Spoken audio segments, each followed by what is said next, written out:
Hermanos, si desean, entonces vamos a orar para iniciar con la meditación de esta mañana. Señor, te damos gracias porque nos permites una vez más reunirnos aquí en este espacio, hacer uso de estos medios.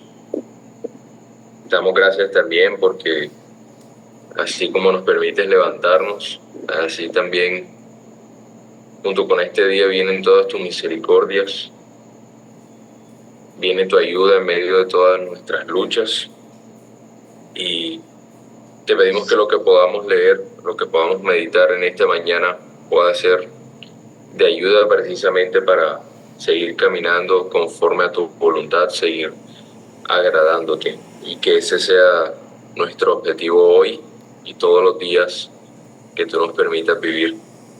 En el nombre de tu Hijo te oramos. Amén. Bien, hoy nos corresponde Génesis capítulo 10. Es un capítulo que trata acerca de genealogías. Uno siempre se pregunta, bueno, ¿de qué sirven las genealogías en la escritura? ¿Qué provecho le podría sacar uno a la genealogía cada vez que se encuentra con ellas en la escritura? A veces uno en las lecturas personales, uno casi siempre se salta las genealogías por lo extenso de los capítulos, o simplemente le da una lectura superficial. Casi siempre cuando la leemos no tenemos ni siquiera idea de cuál es el provecho que nosotros podemos sacarle a estas porciones, así que de alguna manera u otra siempre estamos desaprovechando las porciones de la escritura que hablan acerca de genealogías. Y bueno, en esta ocasión, en Génesis 10, un capítulo que de nuevo trata precisamente acerca de genealogías, nosotros no nos los vamos a poder saltar, y ni siquiera vamos a poder solo leerlo sin sacar meditación alguna, sino que por el contrario, además de leerlo, precisamente debemos meditarlo.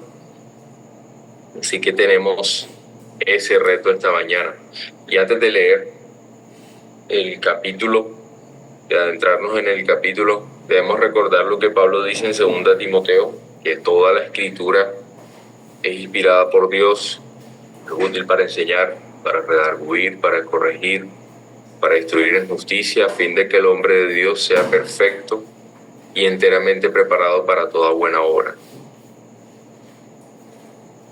La genealogía de Génesis 10 y la genealogía que encontremos en cualquier parte de la escritura no tiene nada que ver con lo que Pablo describe en su carta a Timoteo como genealogías interminables que acarrean disputas más bien que edificación de Dios, sino que nos encontramos frente a algo que está en la escritura, que hace parte de palabra inspirada por Dios, y por lo tanto también sirven para nuestra alma, nos edifican, sirven para seguir caminando en piedad. Así que para poder meditar en este capítulo, en esta genealogía, algo que no es tan fácil, yo propongo que miremos cuatro cosas acerca de Génesis 10. Vamos a ver primero la estructura de Génesis, la manera en que está, digamos, dividida el capítulo. Quisiera ver también como los aspectos destacables o los que más pueden resaltarse en todo el capítulo. También el propósito por el que Moisés escribe esta genealogía. Y por último, la aplicación. Entonces, ¿cómo se estructura el capítulo? Los aspectos destacables, su propósito y también la aplicación de Génesis 10. Quisiera que de pronto leamos el capítulo al final, como para darle un poco más de espacio a la meditación, y ya luego con el entendimiento del capítulo en mente podamos leerlo. Entonces, en cuanto a la estructura de Génesis 10, yo creo que Génesis se divide en 5 partes, o al menos hay 5 pasos que lleva a cabo Moisés a lo largo del capítulo. Moisés primero introduce hablando de las familias que llenaron la tierra, o diciendo que va a hablar acerca de familias que llenaron la tierra después del diluvio. Después él divide a los hijos de Noé por familia. Por ejemplo, en el versículo 2, él dice los hijos de Jafet. En el versículo 6 dice los hijos de Cam. Y en el versículo 21 dice también le nacieron hijos a Sem. Entonces se encarga de dividir cada uno de los hijos de Noé. Luego enlista a cada uno de los hijos que tuvieron Jafet, Cam y Sem. En cuarto lugar, él define las tierras que ocuparon cada familia. Define las tierras de Jafet, la tierra de los hijos de Cam, la tierra de los hijos de Sem. En cuanto a los de Jafet, por ejemplo, en el versículo 5, Moisés dice que estos poblaron las costas. En cuanto a los hijos de Cam, dice en el versículo 10 y el versículo 11, y fue el comienzo de su reino Babel, Erec, Akkad y Calne en la tierra de Sinar. De esta tierra salió para Asiria y edificó Nínive, Rehobot, Cala. Y en el versículo 20, siguiendo como en esa porción que habla de los hijos de Cam, dice: estos son los hijos de Cam por sus familias, por sus lenguas, en sus tierras, en sus naciones. Y en cuanto a las tierras de los hijos de Sem, dice en el versículo 31, estos fueron los hijos de Sem por sus familias, por sus lenguas, en sus tierras, en sus naciones. Así que se encarga también de definir, es intencional en definir las tierras que ocuparon cada familia.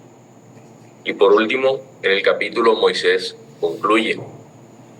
Él concluye que estas son todas las familias de Noé, que todas estas familias de Noé fueron las que formaron las naciones, las que se esparcieron y formaron las naciones, llenaron la tierra, y que todo esto tuvo lugar después del diluvio. Entonces, ya teniendo claro como esta estructura, creo que podemos pasar entonces como a los aspectos que podríamos destacar de Génesis 10. Los aspectos más resaltables, lo que nos podrían llevar a meditar un poco más en la intención de Moisés al momento de escribir esta genealogía. Y creo que hay 2 aspectos destacables en Génesis 10. Está la lista de los hijos de cada familia y las tierras que ocupa cada familia. Entonces, dentro de esa estructura, lo que más resalta son las listas de los hijos y las tierras de cada familia. Cuando Moisés enlista a los hijos de cada uno, nosotros nos vamos a dar cuenta que, por ejemplo, en cuanto a los hijos de Jafet, Moisés los presenta como la familia más pequeña, y solamente se dedica 4 versículos a hablar de los hijos de Jafet. En cuanto a los hijos de Cam, Moisés es intencional en mostrarlos como muy poderosos. Cus, que es el primero que aparece allí en la lista de los hijos de Cam, en el versículo 6, engendró al primer poderoso de la tierra, que se llama Nimrod. Génesis 10:8 dice, y Cus, que de nuevo es de la línea de Cam, engendró a Nimrod, quien llegó a ser el primer poderoso en la tierra. De Nimrod se dice que edificó muchas ciudades, y Moisés se toma el trabajo de escribir una de ellas como ciudad grande. El versículo 9 hasta el versículo 12 dice lo siguiente: este fue vigoroso cazador delante de Jehová, por lo cual se dice, así como Nimrod, vigoroso cazador delante de Jehová. Y fue el comienzo de su reino Abel, Erec, Acad y Calne en la tierra de Sinar. De esta tierra salió para Siria y edificó Nínive, Rehoboth, Cala, Resén, entre Nínive y Cala, la cual es ciudad grande. Nimrod, entonces, que es hijo de Cam, no era un hombre cualquiera, era un hombre dueño de ciudades grandes, y Moisés se toma el trabajo de especificar estas cosas. Después Misraim, que es el segundo hijo de Cam, que se menciona en el versículo 6, engendró a aquellos de quienes salieron los filisteos, pueblo conocido también por su poder y también por su posterior enemistad con Israel. De Canaán, que es otro de los hijos de Cam, salieron todos aquellos que posteriormente fueron descritos como naciones mayores y más poderosas que Israel. Génesis 10, versículos del 15 al 16, dice que de Canaán salieron los jebuseos, amorreos, gergeseos, heveos, araseos, cineos, arvadeos, semareos y amateos. Y luego, en cuanto a los hijos de Sem, en el capítulo 10, Moisés los presenta como una familia más grande que la de Jafet, pero más pequeña que la de Cam. Así que los hijos de Cam son descritos en Génesis 10 como los más numerosos y poderosos de toda la familia de Noé. Eso podría ser el primer aspecto destacable de este capítulo. Los hijos de Cam son los más numerosos y los más poderosos de la familia. Ahora, cuando Moisés menciona las tierras de cada familia, nos vamos a dar cuenta que los hijos de Jafet habitan las costas, como dice el versículo 5. También nos vamos a dar cuenta que los hijos de Canaán habitaron desde Sidón en dirección a Gerar, como dice el versículo 19 de Génesis 10. Habitaron desde Sidón en dirección a Gerar hasta Gaza, y en dirección de Sodoma, Gomorra, Adma y Seboín hasta Lasa. Y luego, en cuanto a las tierras de cada familia, nos queda Sem. Al menos parte de los hijos de Sem, dice Génesis 10:30, habitaron desde Mesa en dirección de Sefar hasta la región montañosa del oriente. Lo que Moisés dice acerca de las tierras de cada familia tiene como fin, digamos en pocas palabras, resaltar la grandeza de los hijos de Cam y de los cananeos. Los hijos de Cam, incluidos los cananeos, tienen entonces cierta superioridad sobre el resto de la familia, tanto en pueblo como en poder y en territorios. Pero ¿por qué Moisés es tan intencional en destacar estos aspectos de cada familia? O más puntualmente, ¿por qué es intencional Moisés en resaltar el poderío y la riqueza de los hijos de Cam en específico? Entonces veamos el propósito de Génesis 10. Y nosotros no podríamos entender el propósito de Génesis 10 si no entendemos el contexto en el que fue escrito el libro. Recordemos que Génesis fue escrito después de la salida de Egipto y antes, obviamente, de la muerte de Moisés. Así que el pueblo de alguna manera pudo conocer lo que Moisés escribió aquí en Génesis 10 antes de entrar a la tierra prometida. Ahora nosotros sabemos que la tierra prometida era Canaán, y Canaán es esa misma tierra que Moisés describe como un pueblo grande y poderoso aquí en este capítulo.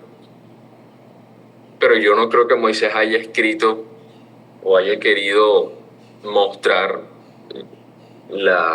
como el historial poderoso de los hijos de Cam o de Canaán, simplemente porque es que esto desanimaría mucho a un pueblo que dentro de poco tendría que pelear para conquistar estas tierras.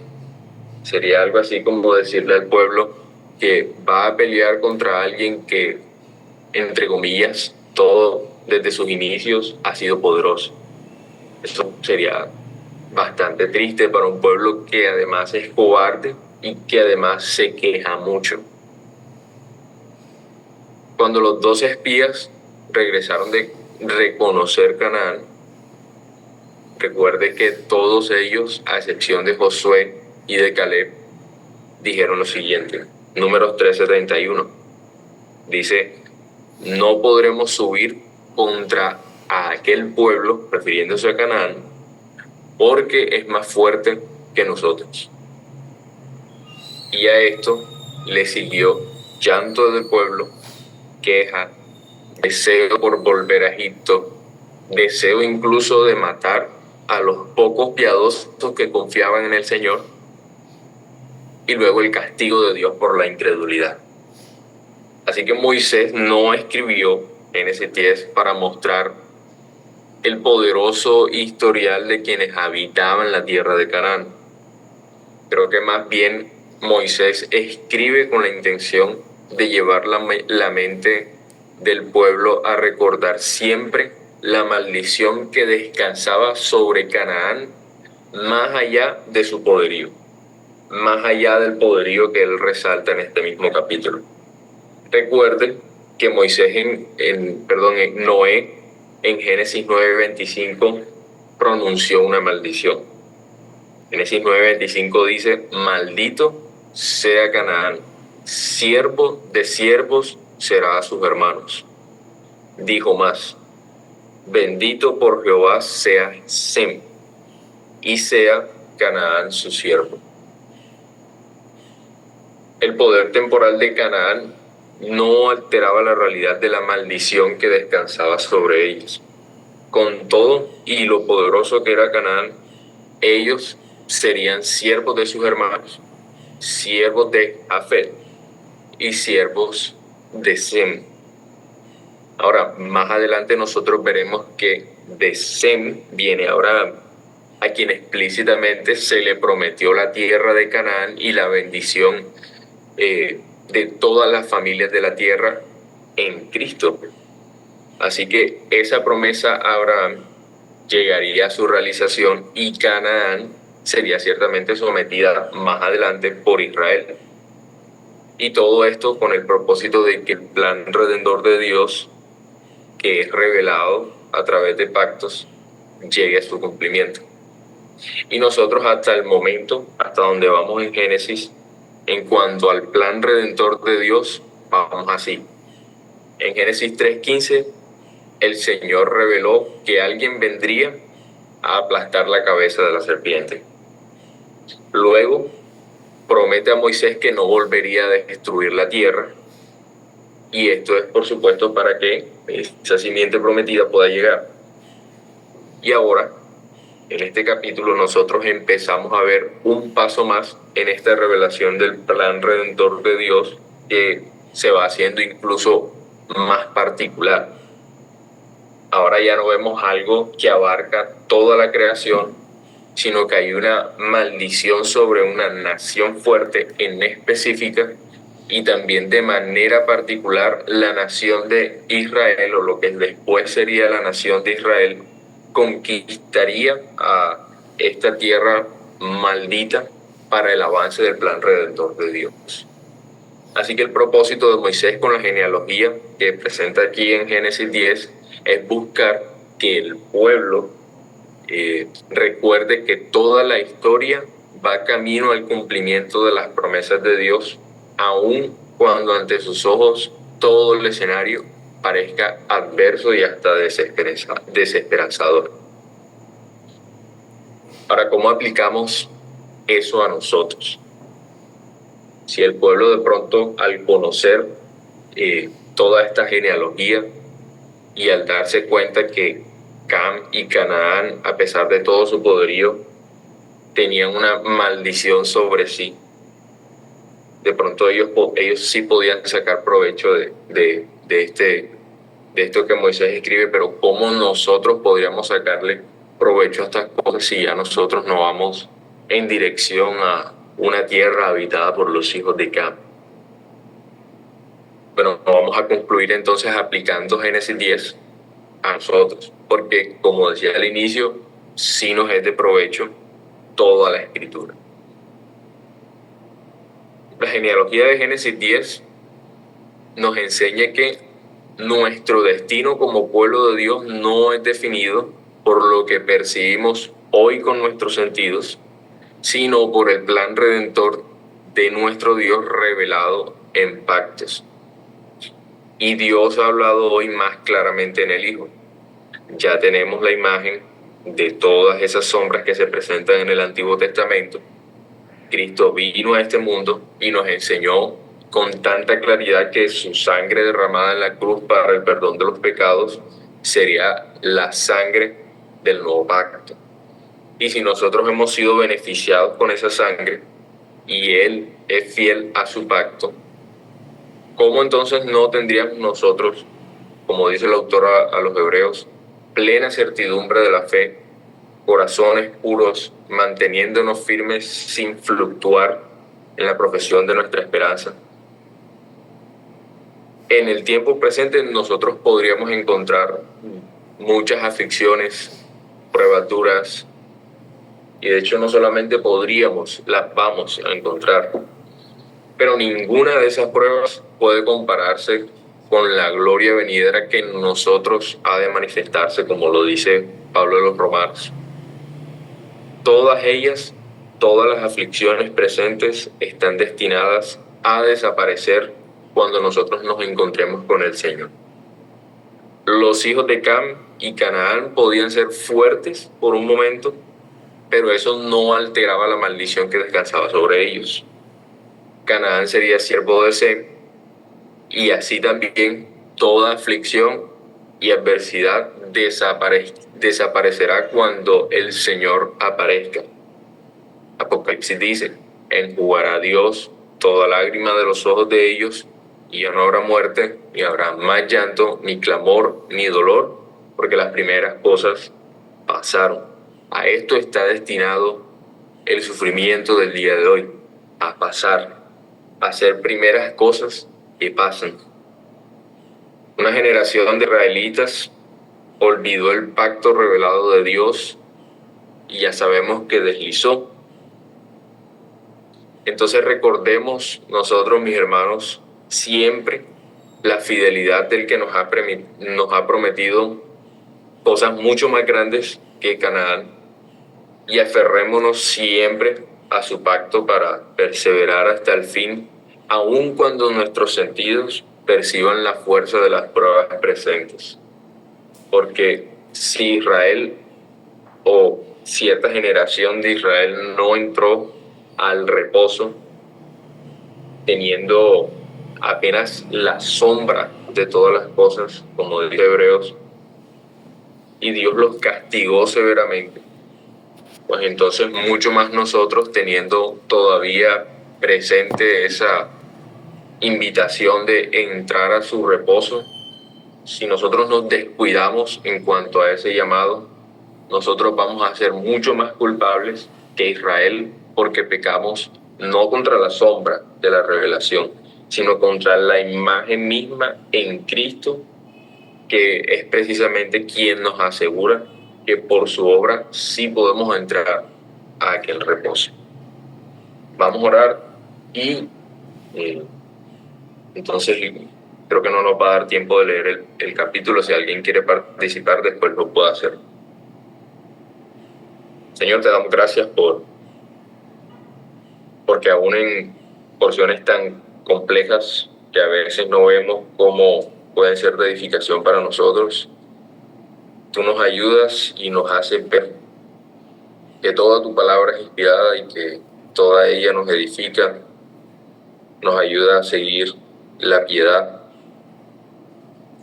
Te pedimos que nos ayudes en nuestro caminar a poder ver la temporalidad de los sufrimientos, que aunque ellos sean muy fuertes, ellos son solo leves sufrimientos temporales, que a la luz de todas tus promesas, de lo que nos espera como pueblo tuyo, nosotros podamos entender bien las cosas que debemos enfrentar hoy y que sea mucho más el peso de lo que nos espera mañana que el peso de lo que nos pueda hacer sufrir hoy. En el nombre de tu Hijo te oramos y te damos gracias. Amén.